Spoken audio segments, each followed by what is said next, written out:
അതായത് ഈ കേസിൽ ഇനിയും ഒരുപാട് പ്രധാനപ്പെട്ട ആളുകളെ കുറിച്ച് അന്വേഷിക്കേണ്ടതുണ്ട് എന്നാണ് കോടതി പറയുന്നത്. ശബരിമല സ്വർണ്ണക്കേസിൽ ഇപ്പോൾ അറസ്റ്റിലായവർ കൂടാതെ ഒരുപാട് പ്രധാനപ്പെട്ട ആളുകൾ ഇനിയും ഈ കേസിൽ അവരെക്കുറിച്ച് അന്വേഷണം നടത്തേണ്ടതുണ്ട് എന്ന് കോടതി പറഞ്ഞു. മാത്രമല്ല, ഉണ്ണികൃഷ്ണൻ പോറ്റിയുടെ പുറകിൽ വൻ തോക്കുകൾ എന്നുള്ള വാക്കാണ് കോടതി ഉപയോഗിച്ചത്. വൻ തോക്കുകളുണ്ട്. ഇപ്പോൾ അറസ്റ്റ് ചെയ്യപ്പെട്ടവരിനേക്കാൾ പ്രധാനപ്പെട്ട ആളുകൾ, പ്രധാനപ്പെട്ട വൻ തോക്കുകൾ ഈ സ്വർണ്ണക്കൊള്ളയ്ക്ക് പുറകിലുണ്ട് എന്നാണ്. മുൻ ദേവസ്വം മന്ത്രി, ഇപ്പോഴത്തെ ദേവസ്വം മന്ത്രി, അതുപോലെ ദൈവതുല്യനായ ആളെന്ന് പത്മകുമാർ വിശേഷിപ്പിച്ച ആളുകൾ ഉൾപ്പെടെ എല്ലാ വൻതോക്കുകളും ഇതിനകത്തുണ്ട്.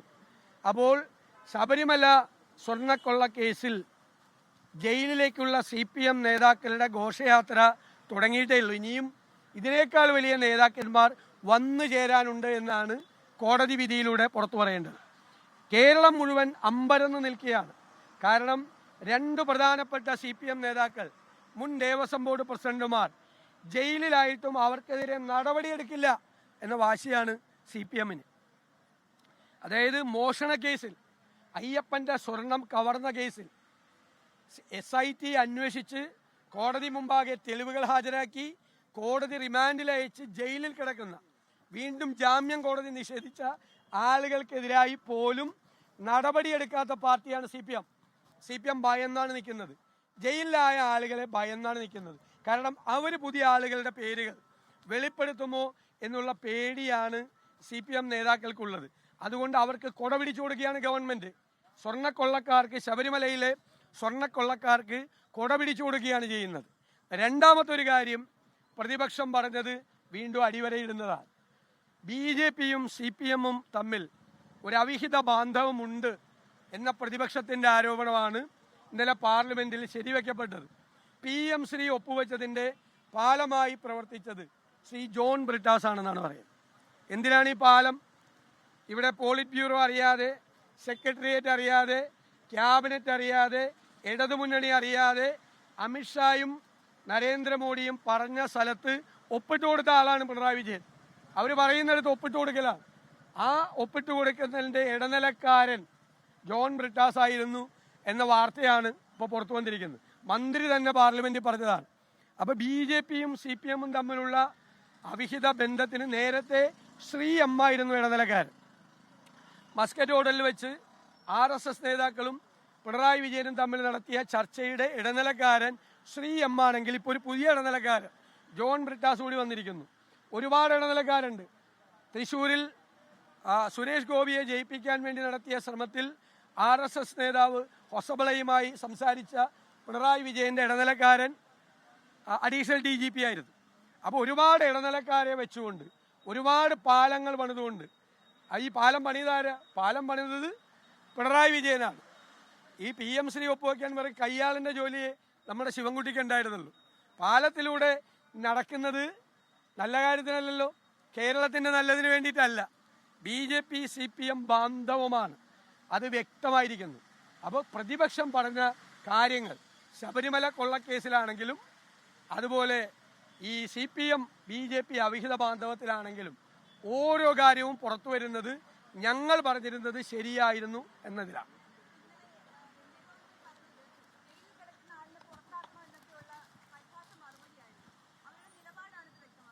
കൃത്യമാണല്ലോ.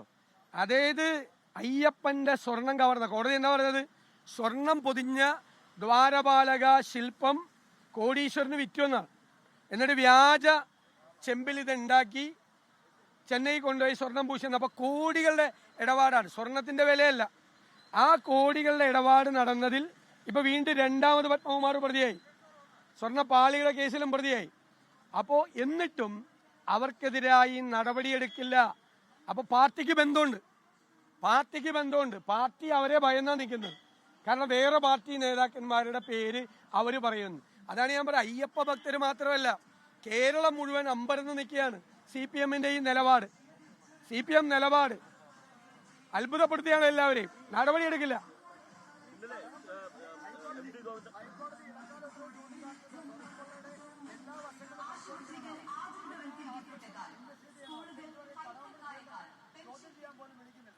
ഞാൻ പറഞ്ഞല്ലേ SITയുടെ മീതെ അതിശക്തമായ സമ്മർദ്ദം മുഖ്യമന്ത്രിയുടെ ഓഫീസിൽ ചെലുത്തുന്നുണ്ട്.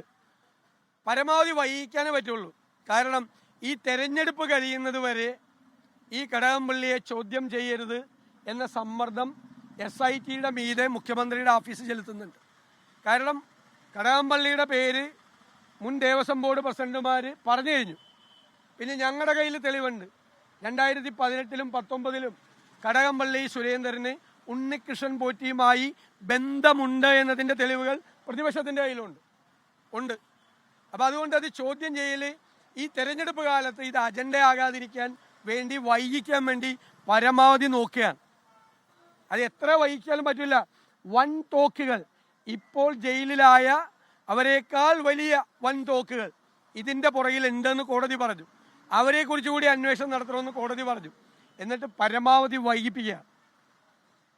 കഴിഞ്ഞ ദിവസം MV ഗോവിന്ദൻ പറഞ്ഞൊരു കാര്യം, അതായത് മുകേഷ് MLA CPM മെമ്പറല്ലാത്ത മുകേഷിനെതിരെ എങ്ങനെ നടപടിയെടുക്കുമെന്നാണ് ചോദ്യം ചെയ്യുന്നത്. ഇത് യുക്തിസഹമാണ്, ഇത് കളിയാക്കല നിയമത്തെ. എല്ലാവർക്കും അറിയാമല്ലോ, റേപ്പ് കേസിൽ പ്രതിയായ MLAയോട് രാജിവെക്കണമെന്ന് പോലും അവർ പറഞ്ഞിട്ടില്ലല്ലോ. പറഞ്ഞോ? അവർ പുറത്താക്കിയോ? അദ്ദേഹം LDFന്റെ പാർലമെന്ററി പാർട്ടി അംഗമാണ്. LDFന്റെ പാർലമെന്ററി പാർട്ടി അംഗമാണ് അല്ലേ മുകേഷ്? അതിൽ നിന്ന് പുറത്താക്കിയിട്ടില്ലല്ലോ. അദ്ദേഹം ഇപ്പൊ പറയുന്നത് ഇനി വീണ്ടും ഞങ്ങൾ അധികാരത്തിൽ വന്ന് അദ്ദേഹം മന്ത്രിയാവുന്ന. കറക്റ്റ് ആണല്ലോ. ആണല്ലോ, ജനങ്ങളെ കബളിപ്പിക്കുകയല്ലേ, ജനങ്ങളെ കളിയാക്കുകയല്ലേ. ഞാൻ അവിടെയല്ലേ, ഞാൻ കോൺഗ്രസിനെ കുറിച്ച് അഭിമാനിക്കുന്നു എന്ന് പറയാൻ കാര്യം എന്താ? ഞങ്ങളുടെ മുമ്പിൽ ഒരു തെളിവ് പോലും ഇല്ലാതെ, ഒരു പരാതി പോലും ഇല്ലാതെ ഒരു കാര്യം വന്നപ്പോൾ, പരാതി പോലും ഇല്ലാതെ എന്നപ്പോൾ ഞങ്ങൾ സസ്പെൻഡ് ചെയ്തു. ഒരു കത്ത് വന്നപ്പോൾ ഞങ്ങൾ പുറത്താക്കി അല്ലേ, എല്ലാത്തിൽ നിന്ന് രാജിവെച്ചു. കോൺഗ്രസ് ആണ് മാതൃകാപരമായ പാർട്ടി. ഇപ്പോൾ ആരായി പ്രതിരോധത്തിൽ കേരളത്തിൽ? ഇവരെല്ലാം സംരക്ഷിക്കുന്നവരാരായി? ഈ എല്ലാവർക്കും കുടപിടിച്ചു കൊടുക്കുകയല്ലേ. എന്തുമാത്രം എത്ര പേരെക്കുറിച്ചുള്ള പരാതികളാണ് CPM നേതൃത്വത്തിൻ്റെ കൈ കെട്ടിയിരിക്കുന്നത്.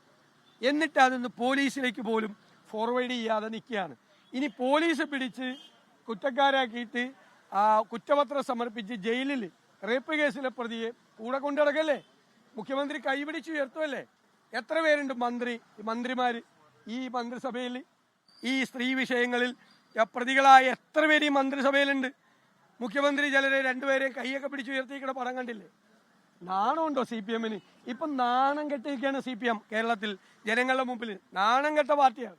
ഇവരെ എല്ലാം കുടപിടിച്ചു കൊടുക്കുകയും ഇവർക്കെല്ലാം സംരക്ഷണം കൊടുക്കുകയും ചെയ്യുന്ന പാർട്ടിയാണ് CPM. അദ്ദേഹം പറഞ്ഞത് എതിർ രാഷ്ട്രീയ പാർട്ടിയിലെ ആളുകൾ പോലും അദ്ദേഹം മൂന്നാമത് മത്സരിക്കണം എന്നുള്ളൊരു ആവശ്യം രഹസ്യമായി പറയുന്നുണ്ടെന്ന്. അതെ, അല്ല, അദ്ദേഹത്തെ മുഖ്യമന്ത്രി സ്ഥാനാർത്ഥിയാക്കി കൂടി CPM പ്രഖ്യാപിച്ചാൽ അത്ഭുതമില്ല.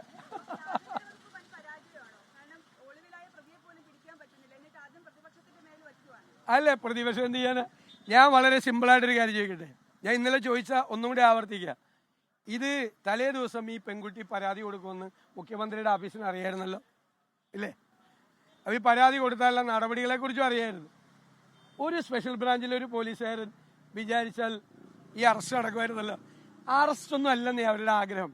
അവരുടെ ആഗ്രഹം ഈ ശബരിമലയിലെ കൊള്ള ഈ തെരഞ്ഞെടുപ്പ് കാലത്തൊന്ന് മാറ്റിവെച്ചിട്ട് വേറെ വിഷയം ചർച്ച ചെയ്യണം. ഇപ്പം അതിന് പറ്റിയ പണി നേരെ തിരിച്ചടിച്ചിരിക്കുകയാണ്. ഇപ്പം എല്ലാ സ്ത്രീ വിഷയവുമായി ബന്ധപ്പെട്ട എല്ലാ കേസുകളിലും പ്രതിരോധത്തിൽ ഇപ്പം CPM നിൽക്കുകയാണ്. ഇപ്പം എന്തുമാത്രം ചോദ്യങ്ങൾക്കാണ് CPM ഉത്തരം പറയേണ്ടത്?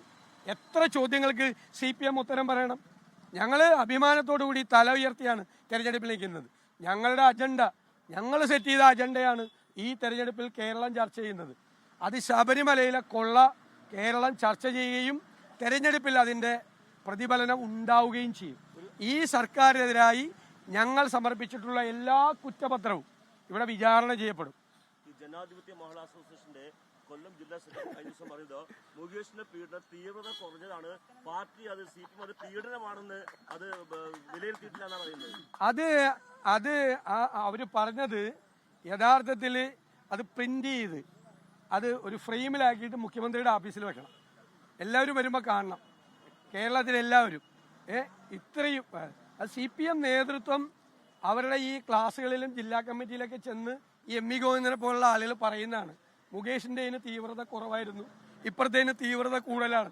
ഇങ്ങനെ പറഞ്ഞ് താത്വികമായി വിശകലനം നടത്തുന്നത് ഒരു എക്സ്പെർട്ടാണ്. ആര്? M E Govindan. M E Govindan ചെന്ന് ഈ ജില്ലാ കമ്മിറ്റിയിലും സംസ്ഥാന കമ്മിറ്റിയിലും ക്ലാസ് എടുക്കുമ്പോഴാണ് ഈ തീവ്രതയെക്കുറിച്ചുള്ള ഇത് കേരളത്തിനൊരു വലിയ പുതിയ അറിവാണ്, അല്ലേ? അറിവാണ്. അത് റെക്കോർഡ് ചെയ്ത് വെക്കേണ്ടതാണ്. എല്ലാ കാലത്തും റെക്കോർഡ് ചെയ്ത് വെക്കുകയും പ്രിന്റ് ചെയ്ത് ഫ്രെയിം ആക്കിയിട്ട് സെക്രട്ടേറിയറ്റിന്റെ മുമ്പിലോ മുഖ്യമന്ത്രിയുടെ ഓഫീസിലോ വെക്കേണ്ട സാധനമാണ് ഈ മുകേഷിന്റെ തീവ്രത കുറവ്. അല്ല, ഏറ്റവും പ്രധാനം 2 കേസുകളിൽ 2 ലൈംഗിക പീഡന കേസുകൾ അറസ്റ്റിലായി കുറ്റപത്രം കൊടുത്ത ആളാണ് എം മുകേഷ് MLA. പക്ഷെ അദ്ദേഹത്തിന്റെ അത് പീഡനമാണെന്ന് CPM വിലയിരുത്തിയിട്ടില്ല എന്നാണ്. അതാ പറഞ്ഞത്. അത് എം ഇ ഗോവിന്ദൻ വിലയിരുത്തിയപ്പോൾ അതിന് തീവ്രത കുറവായിരുന്നു എന്നുള്ളൊരു വിലയിരുത്തലാണ് വന്നേക്കുന്നത്. അത് താത്വികമായ ഒരു വിശകലനമാണ് CPMന്റെ. മനസ്സിലായല്ലോ? ഇതൊക്കെ കേരളം ഇതൊക്കെ നോക്കി ചിരിക്കുകയാണ് കേരളം. അത്രയും വിചാരിച്ചാൽ മതി. തെരഞ്ഞെടുപ്പ് റിസൾട്ട് വരുമ്പോൾ അറിയാം ഇതിന്റെയൊക്കെ ജനങ്ങളുടെ തീവ്രത അപ്പം മനസ്സിലാവും. ഒരു കാര്യം കൂടി, ഒരു സർവീസുള്ള ഒരു IAS ഉദ്യോഗസ്ഥൻ ഇപ്പോൾ ദേവസ്വം ബോർഡിന്റെ പ്രസിഡന്റ് K. ജയകുമാറിന്റെ ദേവസ്വം പ്രസിഡന്റായിട്ടുള്ള നിയമനം അത് ചട്ടവിരുദ്ധമാണ്. അത് ദേവസ്വം നിയമാവലി. ലോകത്തെവിടെയായാലും ഏത് സമയത്തും 24 വാർത്തകളും ഓഗ്മെന്റഡ് റിയാലിറ്റി പാക്കേജുകളും എക്സ്പ്ലെയിനറുകളും വിശദമായി കാണാൻ ഞങ്ങളുടെ യൂട്യൂബ് ചാനൽ നിങ്ങൾക്ക് സബ്സ്ക്രൈബ് ചെയ്യാം.